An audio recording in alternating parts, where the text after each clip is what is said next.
Hello, from the German Marshall Fund of the United States. My name is Kristine Berzina, and I'm a senior fellow and head of the Geopolitics team at GMF's Alliance for Securing Democracy. We're here today to talk about the information environment in the context also of France and the French election.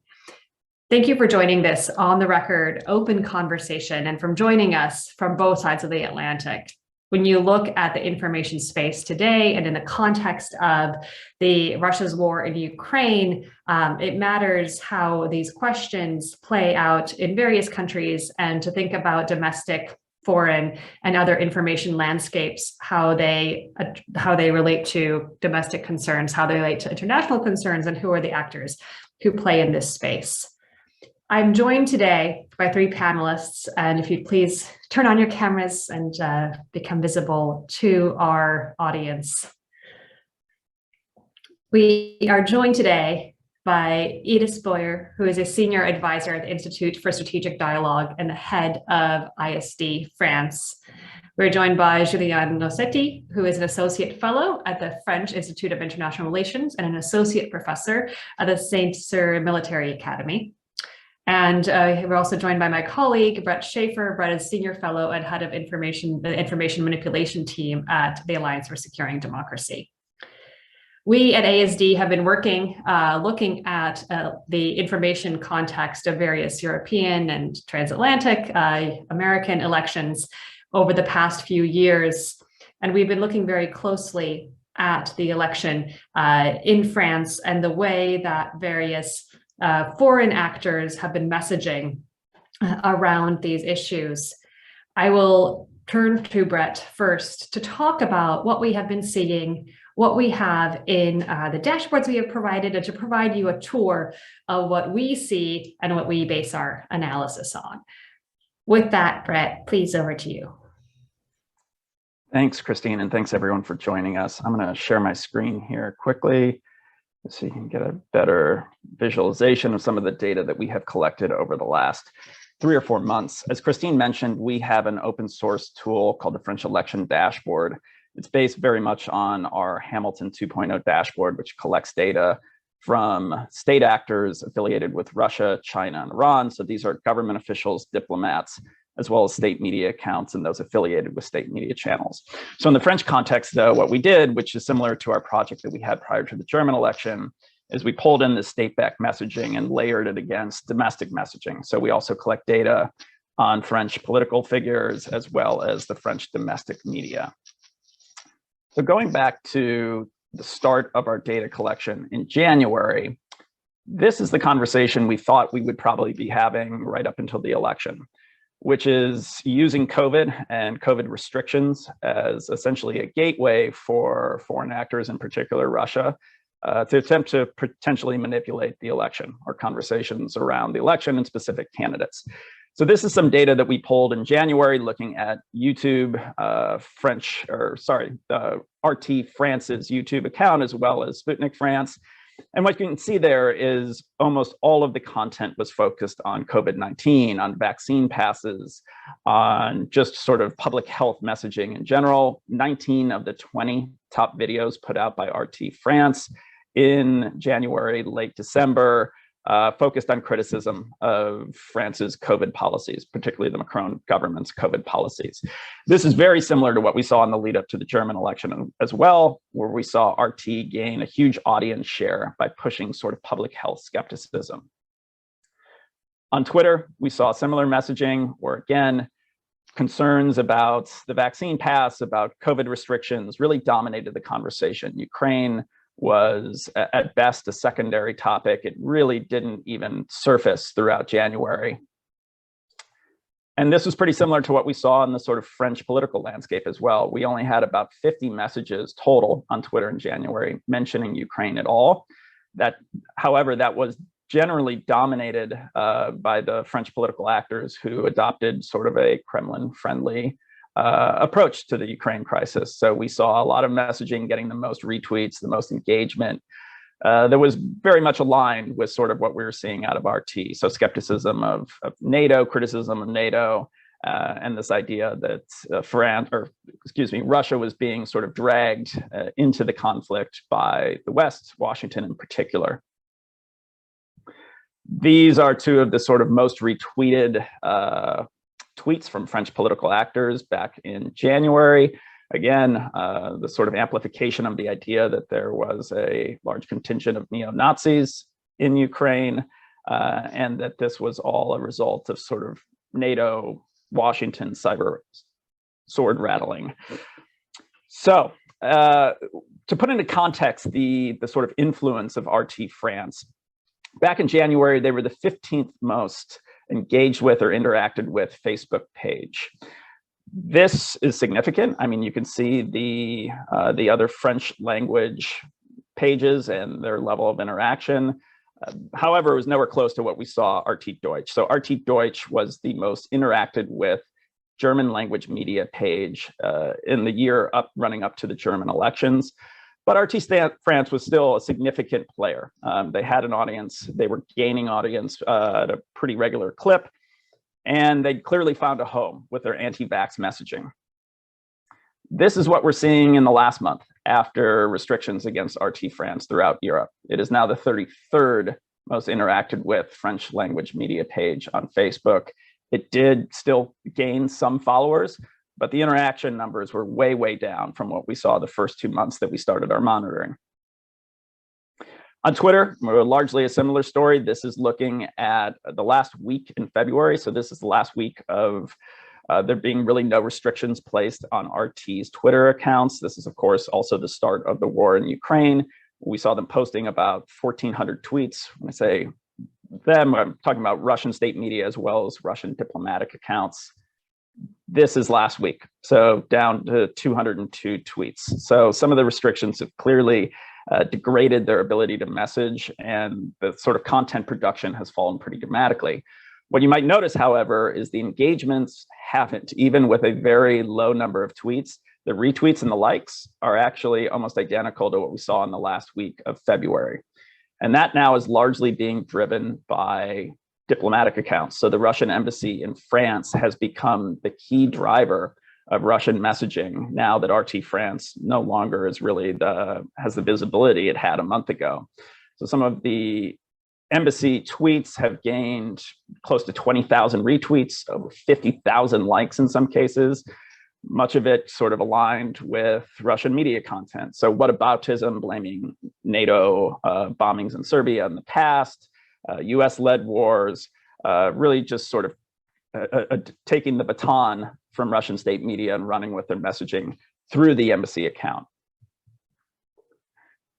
Here again, you can kind of look at the messaging over the last month coming out of all of the state-backed actors we look at. So this is China, as well as Russia, as well as some Turkish accounts, some Iranian accounts, Al Jazeera Plus. And we see the war in Ukraine just dominates everything. All of the top key phrases, all of the top hashtags, more or less, we're focused on that. There's some Olympic conversations, but what you don't see here, obviously, is any really conversation about French politics. So the fact that there is an election, obviously, next month has sort of fallen off the radar when you look at state media actors. There's a little bit below the surface, but it is rising nowhere near to the level that you would expect a month before an election, which is different from what we're seeing in the French domestic media. Yes, obviously, the war in Ukraine is dominating, but when you look at the top hashtags and other top key phrases, you see more of a blend of political conversations mixed in with foreign policy.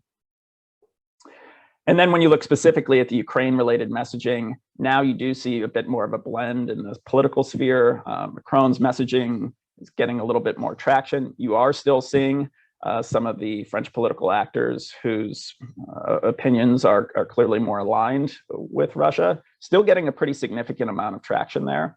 So I think when you look at vectors for Russia to push their messaging out, now again, that RT France is no longer the sort of huge apparatus it was prior to some of the restrictions, you could look at some of these political actors as being ones who are kind of carrying water for Russia.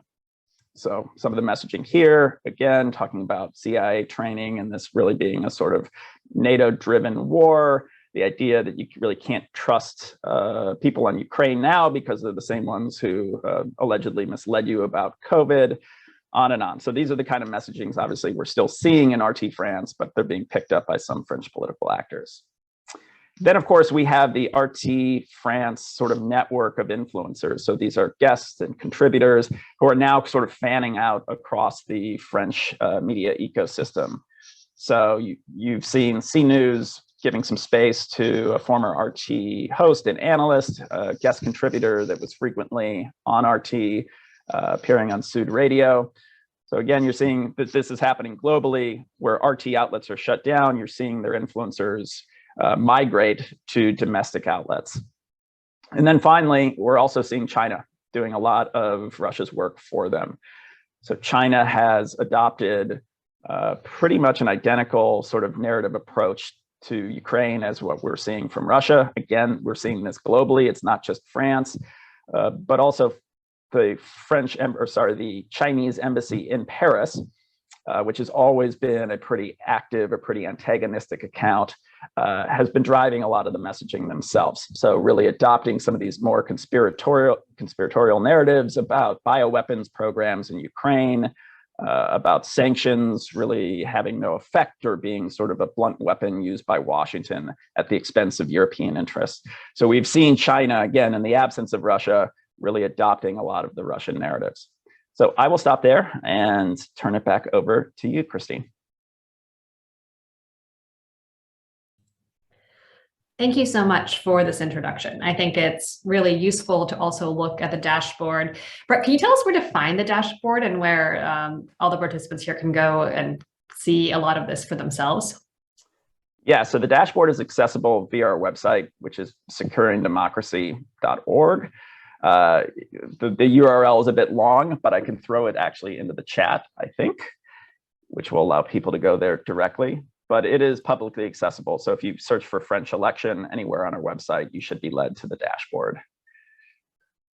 Yes, and this allows you to track individually what Russia is doing through its either state-backed media accounts or through the government accounts, as well as China and other actors. So that is just me saying, if you are interested in looking at particular narratives or particular questions and how they have been playing and how they are playing over time, what was the situation in January, what was the situation now, and how we see the change in either traction or messaging itself, this is a good resource for you to go and look at it. And something that we think will be relevant, especially as we get into the next month of the election season in France.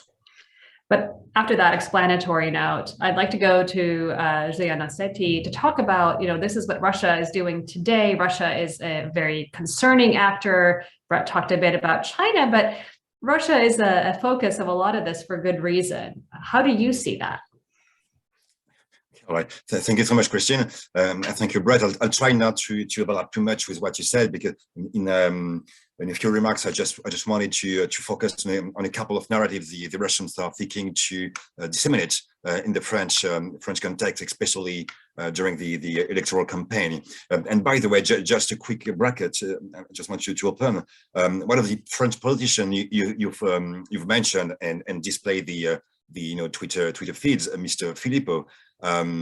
It's a very interesting case because on the one hand, it's totally marginal in the French political landscape, but on the other hand, is the key actor in disseminating through Twitter, but not only, especially Facebook and Telegram and other channels, the most conspirationist and pro-Kremlin theories. So it's quite interesting in the way this particular politician have evolved through the past, let's say, 4 or 5 years. I just closing my own bracket now. So perhaps just to start with on a few comments about the Russian diplomatic methods and narrative, because yes, for sure, as you reminded, Russian embassies of the world have clearly broken the traditional diplomatic codes. There is for sure an informational warfare which is waged online, and that is also being the case with the European countries and France in particular, given the potential potential crisis that might emerge from the campaign. Well, anyway, you also reminded that the Russian embassy in Paris is much more vindictive and much more outrageous in some way on social networks than it used to be. And I remind just a couple of years ago, 2 years ago, just before the COVID-19 pandemic appeared, the Russian embassy accounts on major social media platforms, thinking here most especially about Twitter and Facebook, were quite, quite distant. They were for sure trying to exploit in some way the anti-French government policy on the COVID and etc., but not as much as it's not the case around Ukraine and the French, domestic landscape. So basically, it accuses the media, the mainstream media, the government to disseminate fake news. And what was quite interesting in the way this digital diplomacy, or as the Russians label it, the innovative diplomacy, displayed online. It was a week ago, I think it was 8 or 9 days ago. Days ago. The Russian diplomatic account promoted the hashtag "Stop Hating Russians," using the image of a Siberian husky, the dog, which was ejected from a dog party because of its Russian origin. So, and what we might think of something really, really marginal and in some way ridiculous, this video clip has amounted to dozens of thousands of views online. So through the Russian Twitter diplomatic account, and then through YouTube and other platforms. So here the narratives are most important, of course, but the channels the Russians are using are also significant in the way they are trying to be much more, active on other, on perhaps less traditional digital tools. So, all this should not come as a surprise in some way. And here there is, of course, the Russian context which play a lot, but the overall context is one of a Trumpization, I would say, a communication mindset and policy in which we are living. So that is an offensive and relativistic communication playbook on which the Russians are really eager to exploit and to play on that. So one question here for all of us is: should we or not adopt the same weaponization of media and social networks? I know that in chancelleries and other institutions there is fierce debates on the way we should react or not to such aggressive methods online. So what was mentioned as well, I guess, is the way these Russian diplomatic narratives are getting closer to the Chinese wolf wires diplomacy. So here there is I would say an uninhibited use of narratives to confront. And especially here online on social networks. So there are many parallels which can be made between the Chinese and the Russian communications, particularly on the use of disinformation and rumors, especially to spread sort of buzz, constant buzz.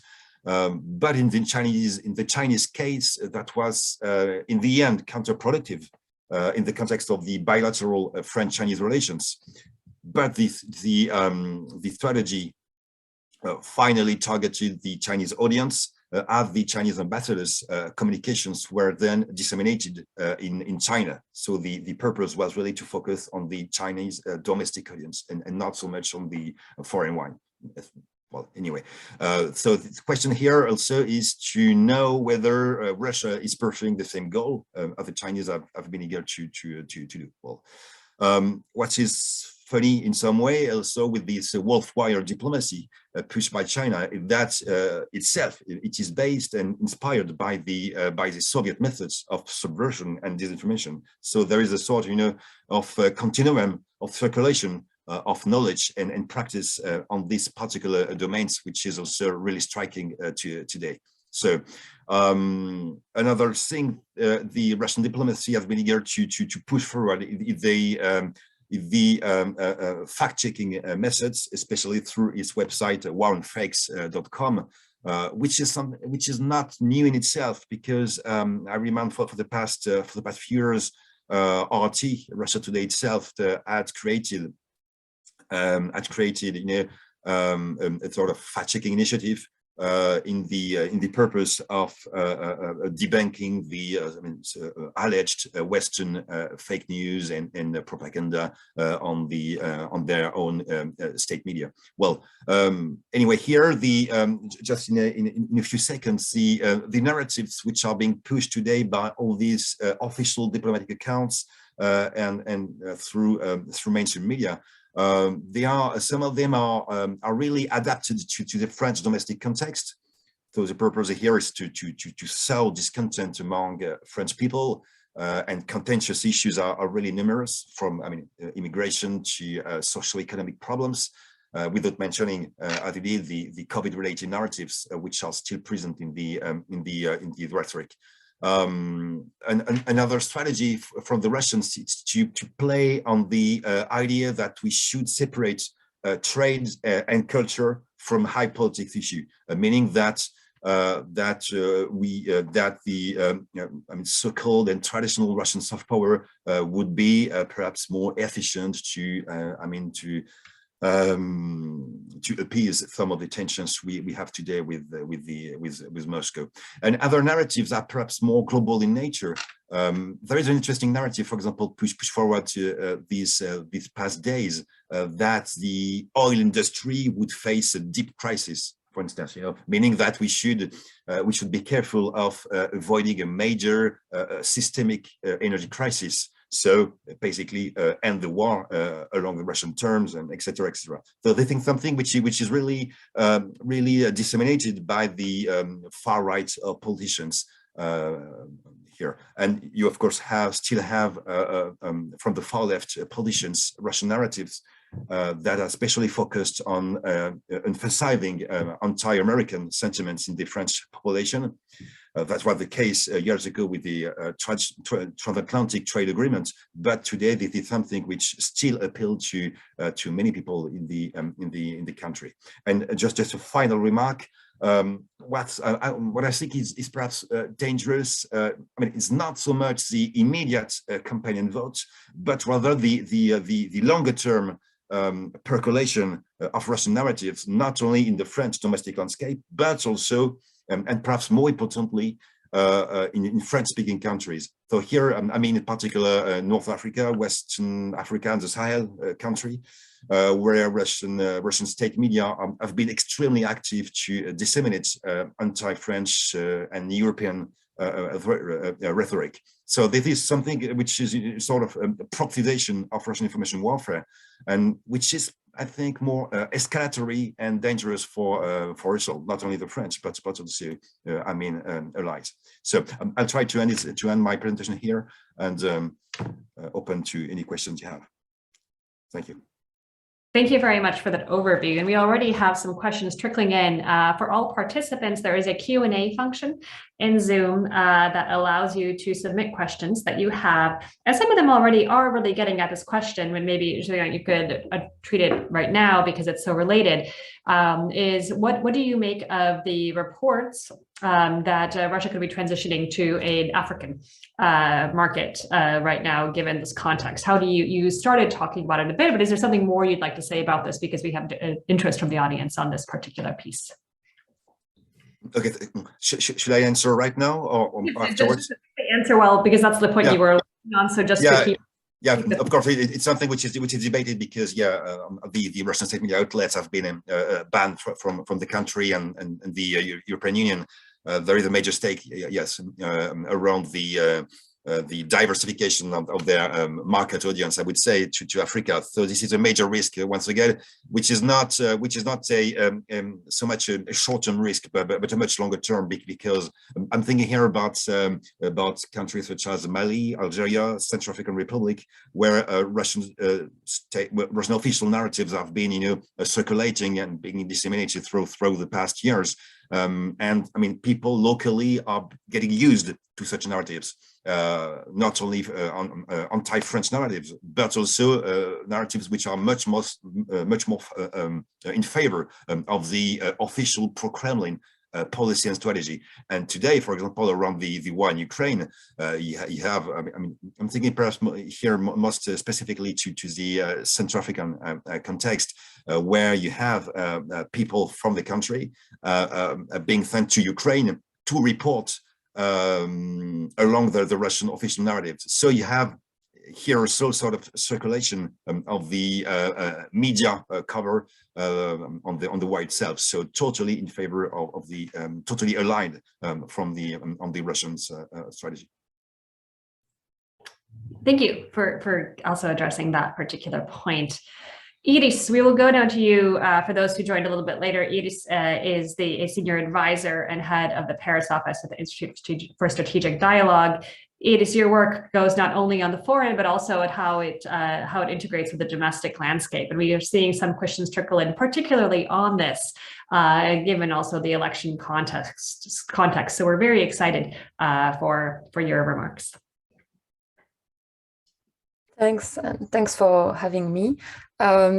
Yes, I don't know where to start because a lot of great remarks have already been shared, so I don't mean to repeat. I think something I would like to really emphasize is the fact that basically given now more and more people are aware of the issue of how foreign influence can play, in particular in the context of elections, because it has been exposed in the past around previous elections.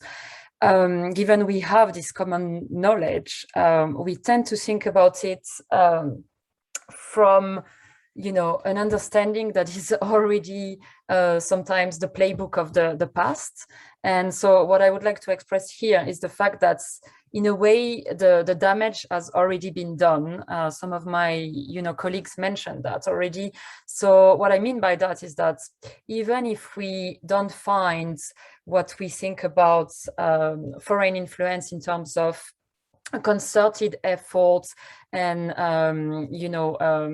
inauthentic, coordinated behavior emanating from foreign states, there has been a huge investment over the past years to develop that playbook aimed at weakening, progressive ideas and liberal countries, and basically, if we summarize it, the Western Bloc.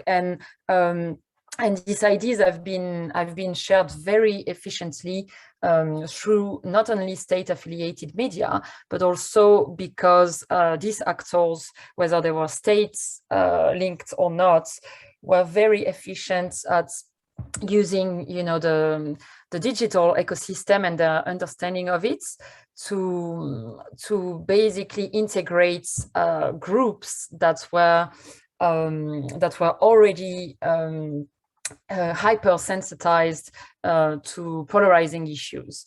And so what we're seeing in France, what we have observed ahead of the elections, but it's still the case in the context of the election, is the really clear overlap between different community of interests and different communities of, which the only common denominator is really their generalized distrust against either the government or the elites.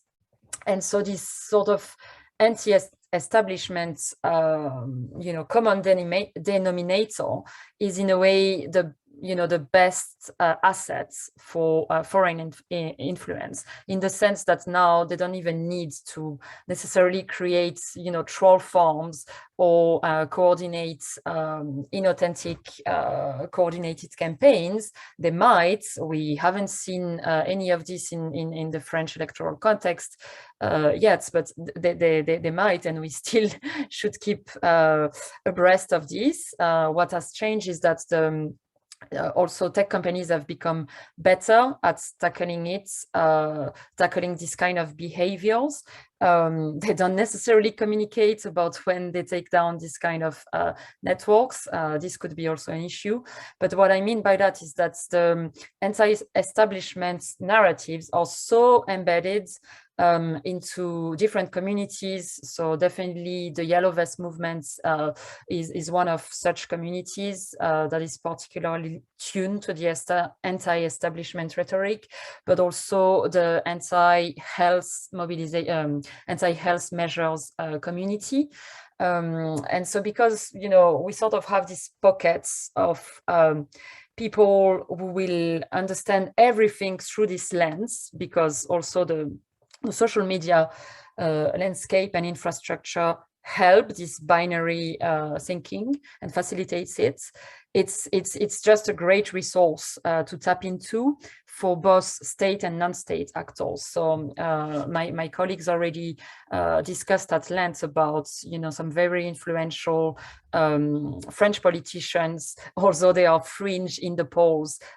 Some of them are not even official candidates, but there is definitely a huge discrepancy between the influence they represent on social media, when you think about Florian Philippot, and what they represent in terms of organic, real support. This has been also exposed as being one of the Zemmour strategy in the lead up to his the officialization of his campaign. So I think this should be kept in mind, because the problem is we are often trying to analyze these issues either from the pure foreign influence understanding or domestic.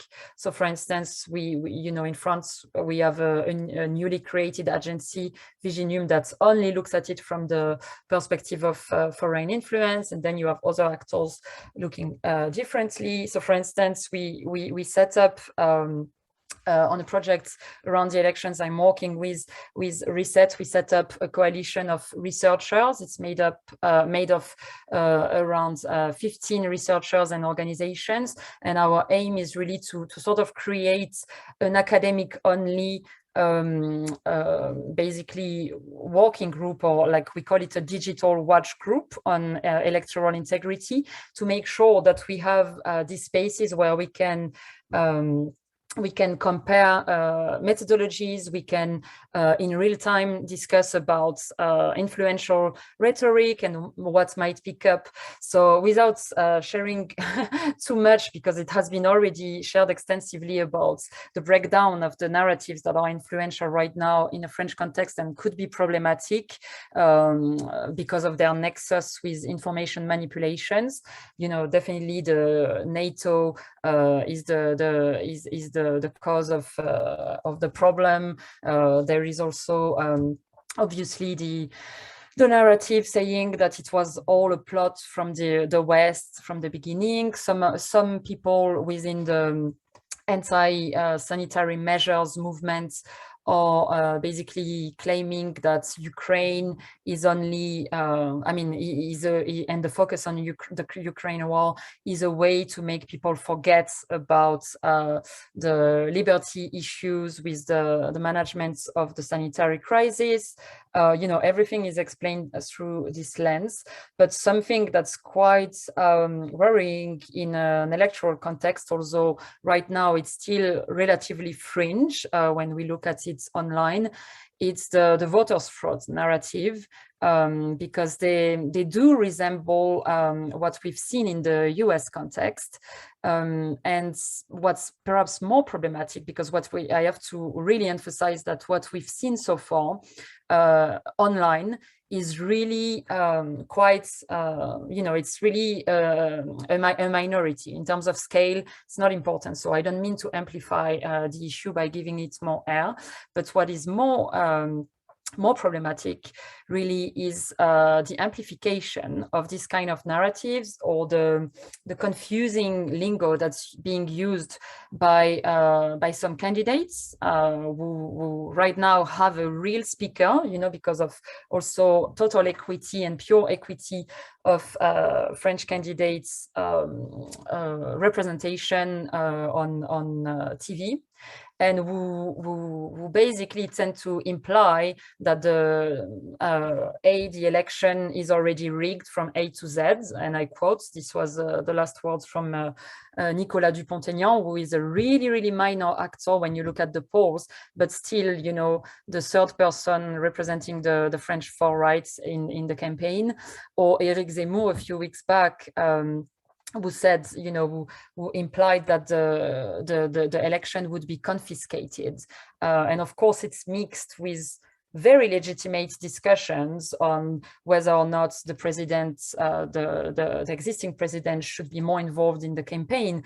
But it's mixed in a way that's here to basically capitalize on existing weaknesses and existing lack of trust within these communities. So this should be actively monitored, and that's why I think it's really good and healthy that we have this ecosystem of researchers who want to work together on sort of early warning systems, or at least share in real time about what's happening, just so we are ready to debunk fake claims and to escalate you know, campaigns that might be amplified at scale and really fast.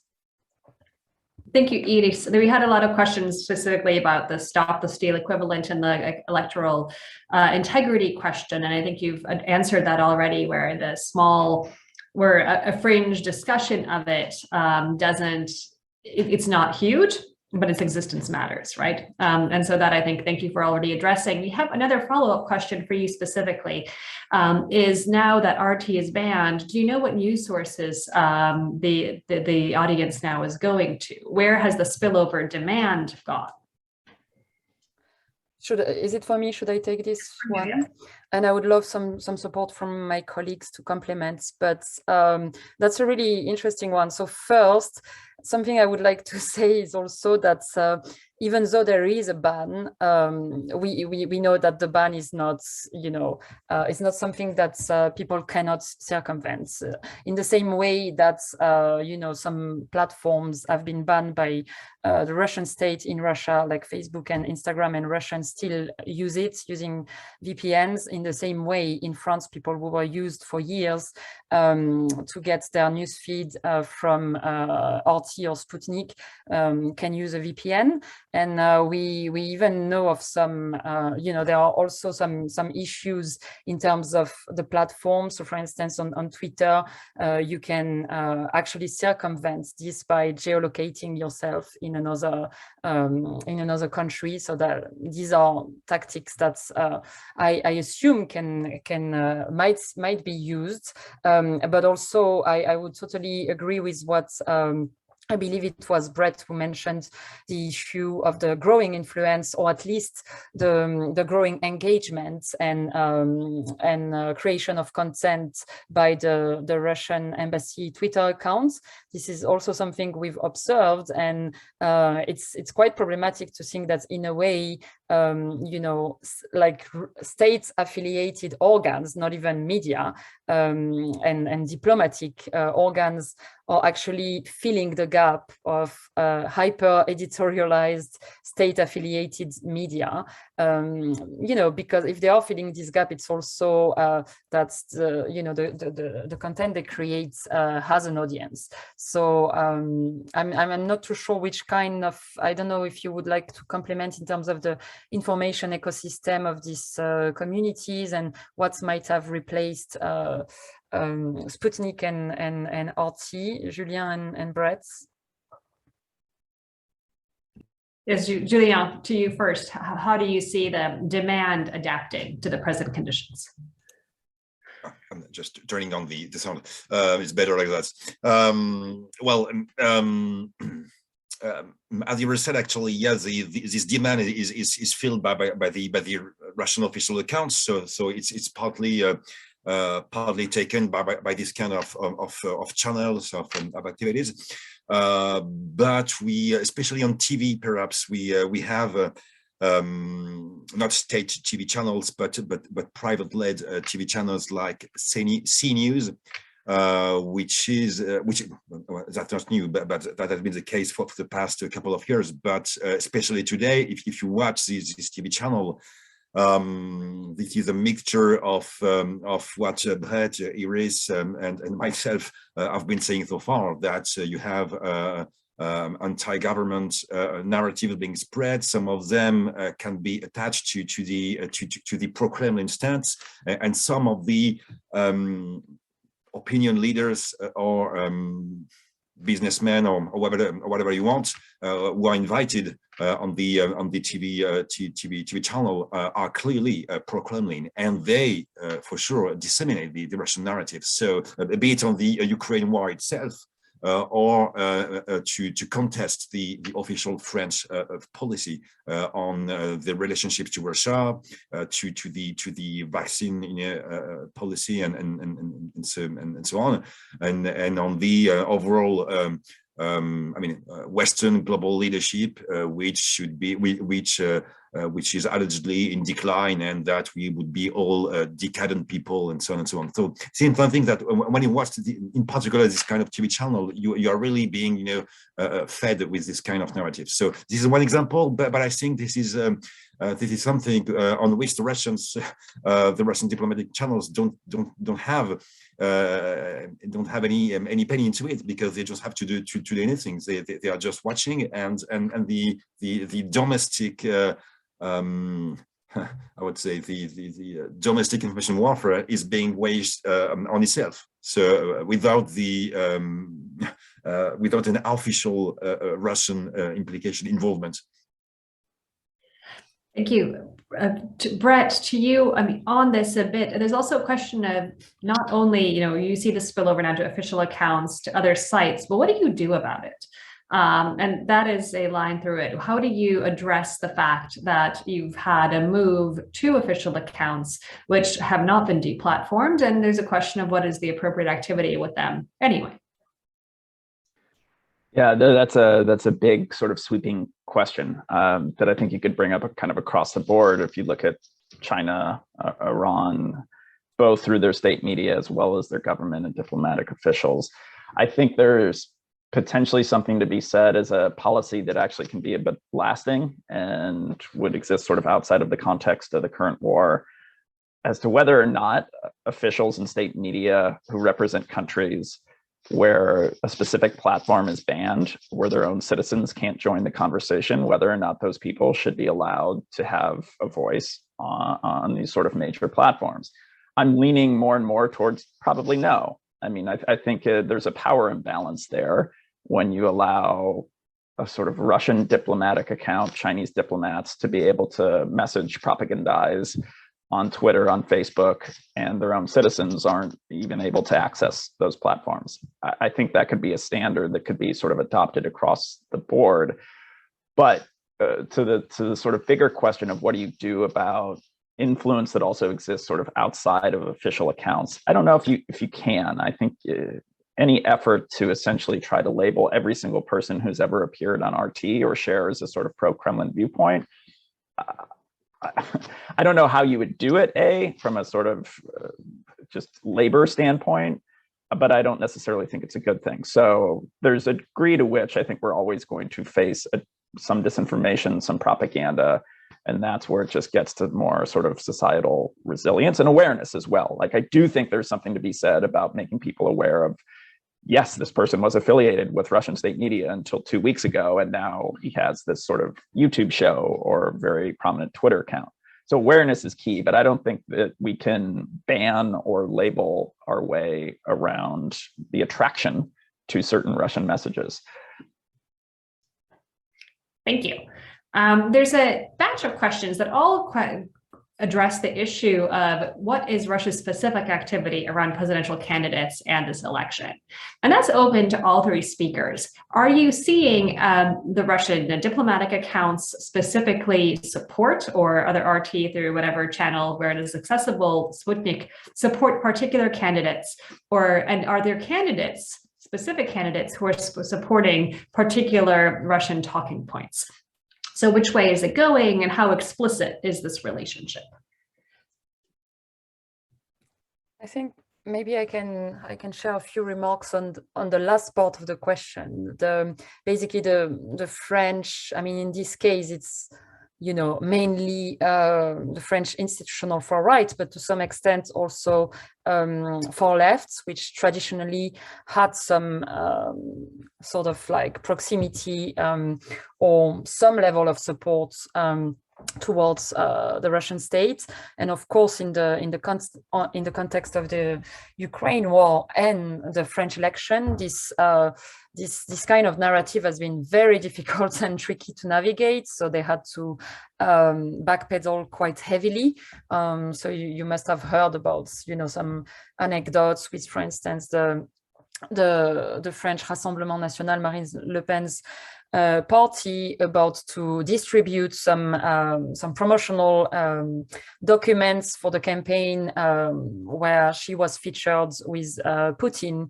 Or similarly, we also remember what Eric Zemmour had said, just a few weeks before the the 24th of February, the start of the war, when he said that it will never happen, and he's been quite vocal about supporting Putin in the past. So basically this means that when you look at it from a macro narrative point of view, they've had to completely shuffle their strategic discussion points, and also they cannot afford not to talk about the war in Ukraine.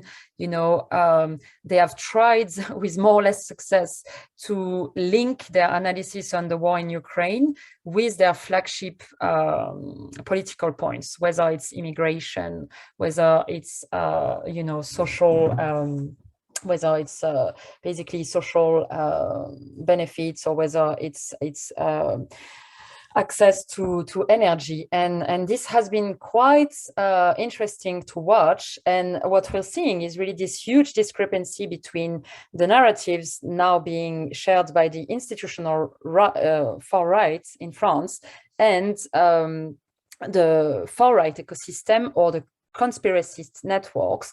And so basically what we're seeing is that in conspiracist networks or anti-establishment networks, quite close, and overlapping with the Yellow Vest movements in some respects, and the anti-sanitary measure communities, we are definitely seeing some pro-Kremlin narratives. But at the institutional level, they are not so overt, they are not so clear, and they really try to navigate it carefully. So they try to shift the issue on immigration. So for instance, recently, you had Zemmour capitalizing on an old issue. I mean, that's still existing, but the issue of crack addicts in a district in Paris. And what he did, he basically linked, what his supporters did, and it looked like a concerted effort, because it was also highly featured by CNews at the same time. They linked two hashtags,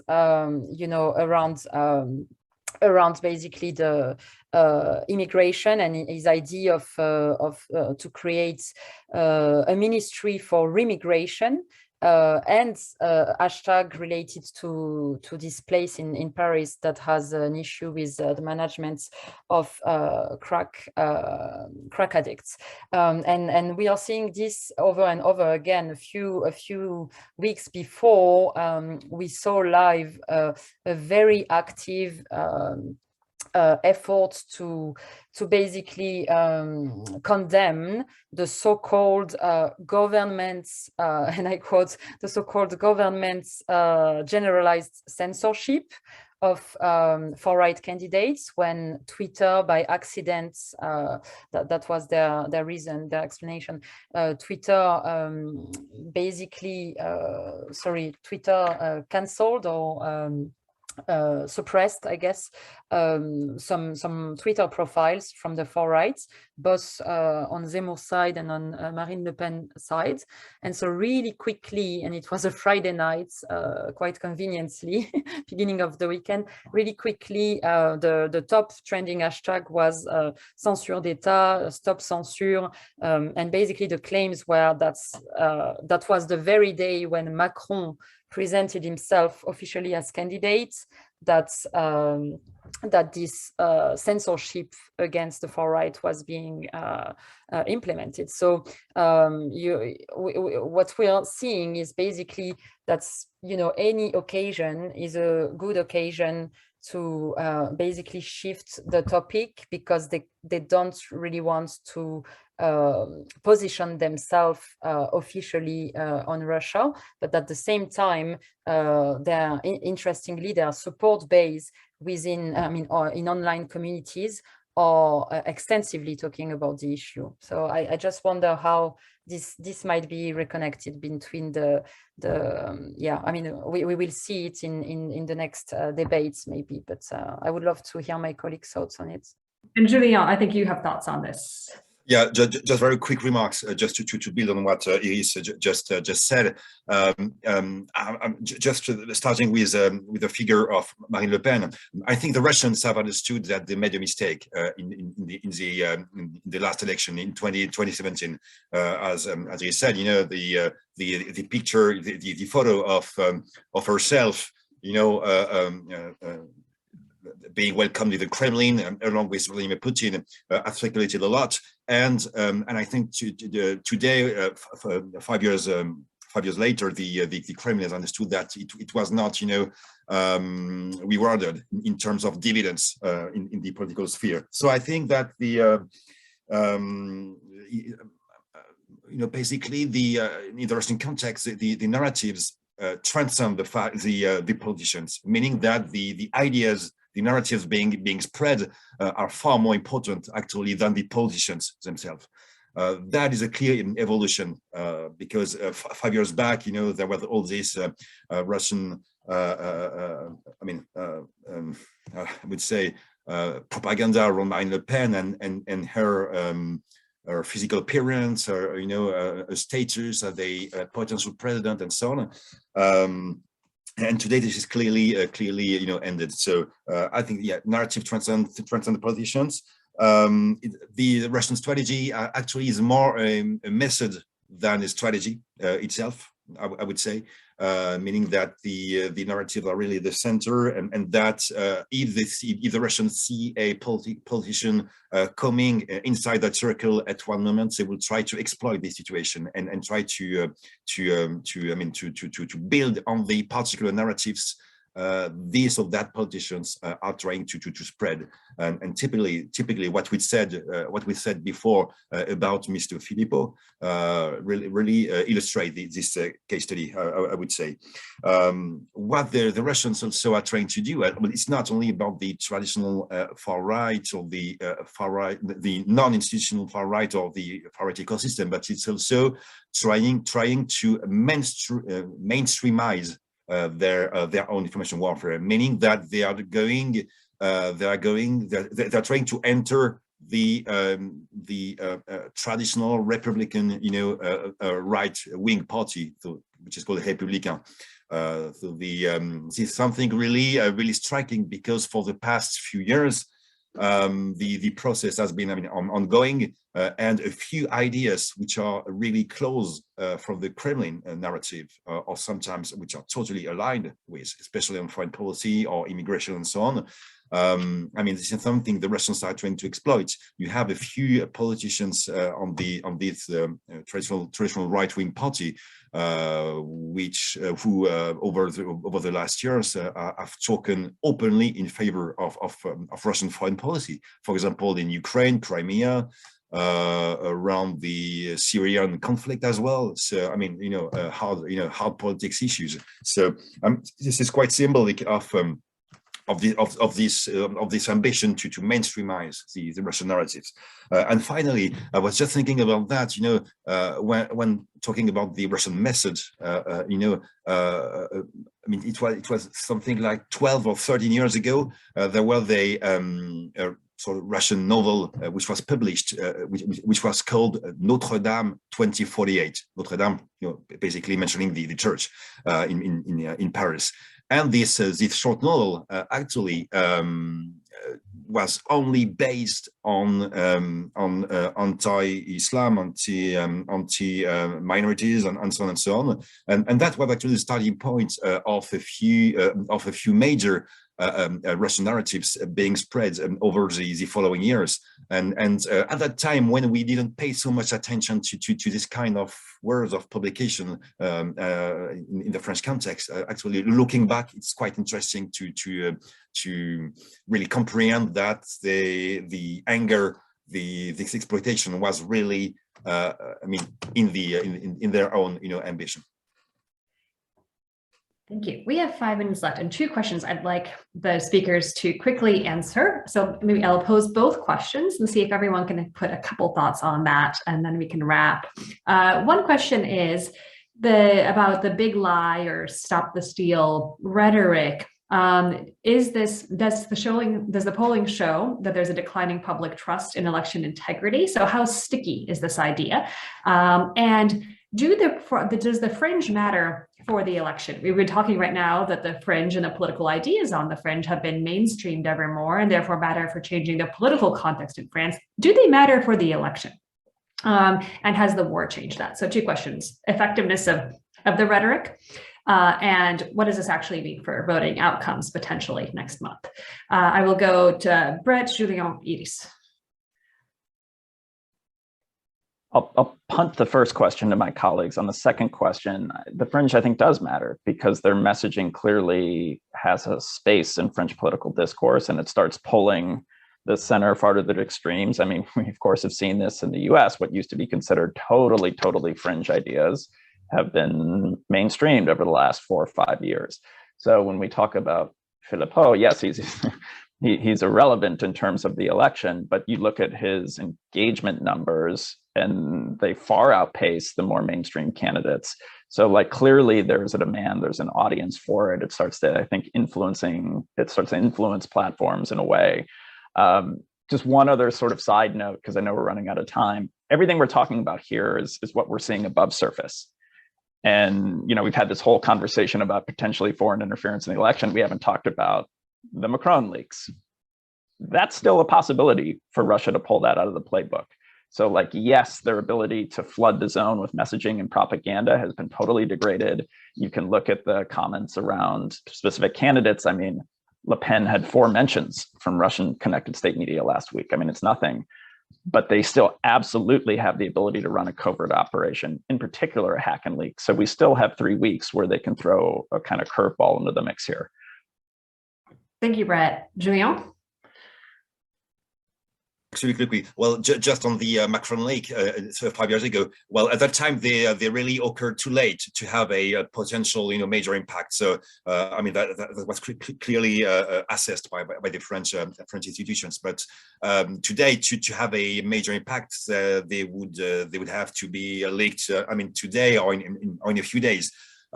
Which I clearly don't hope for, but I mean that's potentially the major threat that could arise. So, but also I think that 5 years later, the French public state institutions, have worked together and have thought to anticipate this likeliness. So, be it on the cyber level, I mean, domain.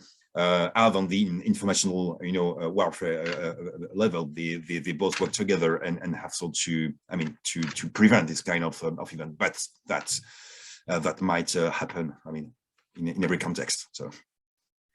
Yes, maybe Iris, if we go to you for the final word, especially on this question of does the election integrity question, is it sticking across the population? Yes, thanks. And I think this question is extremely interesting. I would love to have Simple answer, I don't have access to any polling suggesting, I mean, comparing basically and demonstrating whether it's sticking or not. I would love to see that.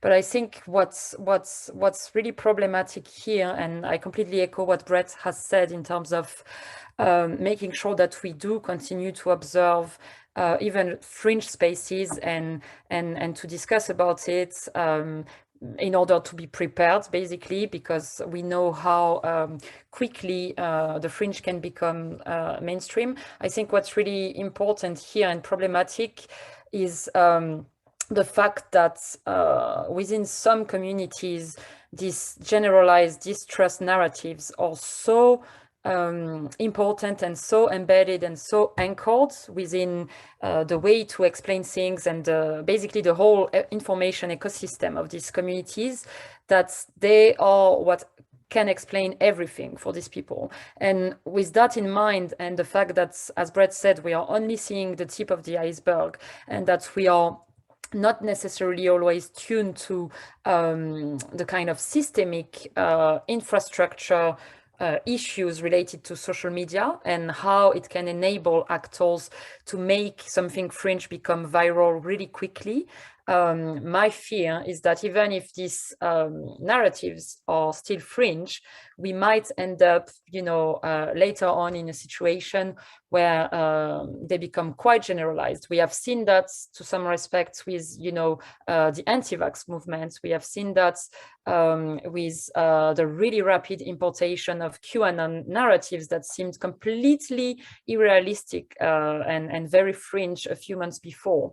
So we should keep that in mind. And I would just add by saying, we are seeing some attempts, even if they are very marginal yet, we are seeing some attempts to create alternative physical realities to the way we organize elections. So, for instance, we are seeing attempts to create citizens' watch groups for the polls that would essentially be, substitutes to existing frameworks. And in France, we are quite lucky to have quite a controlled way to organize elections. And we are now seeing the organization of these alternative control frameworks by people who are really close to conspiracist movements, and that's frightening. But just to end on a positive note, I think what's quite interesting in continuing to monitor even fringe narratives to be prepared is that, what we're seeing in France is that I would say the French media is quite organized on the fact-checking ecosystem side of things. And each media has their own fact-checking departments, and they play their part in a very healthy way. So I'm optimistic that we have these together with civil society organizations trying to create coalitions. We might have a sort of third power to make sure check and balances remain. Let's see. Well, thank you for ending at least on an optimistic note, which is the note, of course, and the role that the speakers here and organizations play, and those in the audience who care to learn and also talk about these issues with their networks, because having an open conversation about this, understanding the way that Russia or other foreign actors might be manipulating us through the architectures or their preferences, our other fears when it comes to either vaccination or other domestic issues, understanding these links explicitly will be very important. Thank you to the speakers, to Iris, to Julien, to Bret for coming here. Thank you for joining us for this event as a part of our French elections project, also supported by the Open Societies Foundation. We really are paying attention to this very closely, writing about it with weekly updates from our perspective, but as are most of the others here. So please follow this closely, and we look forward to having further conversations with you soon. And have a wonderful day. Thank you. Thank you.